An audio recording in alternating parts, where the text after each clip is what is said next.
In this section, we'll cover student loans, credit card debt, and mortgages. You'll also learn what goes into your credit score, what's a good score to have, and how having one can literally save you thousands of dollars. And we'll go over some simple steps you can take to improve your credit score. Let's start with some ways to pay off debt faster. There are two basic strategies, the Snowball and the Avalanche method. This one is good if you have multiple balances and some are much smaller than others. So to get started, list all of your loans according to the balance owed without considering interest rates. Your goal is to make minimum payments on all your loans while funneling any extra cash to the lowest balance. Once you've got that paid off, the snowball effect begins. Money you've put toward the first loan shifts to the second lowest balance, and when you've paid off that balance, apply the money from the first two to the next lowest balance, and so on and so on. Research shows that small wins, like quickly knocking out those lower loans, can increase your motivation to keep paying down your debt.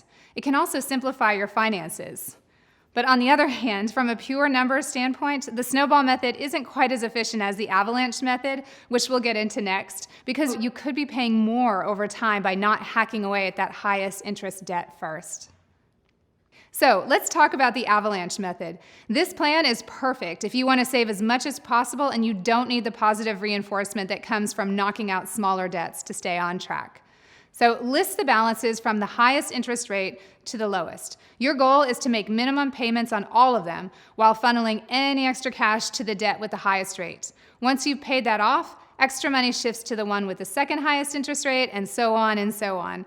By paying off the highest interest balances first, you save yourself more money in the long run, and it helps you get out of debt faster. Just know that if your highest rate debt just happens to have the highest balance, you may go a long time without that boost that comes with paying one debt off completely.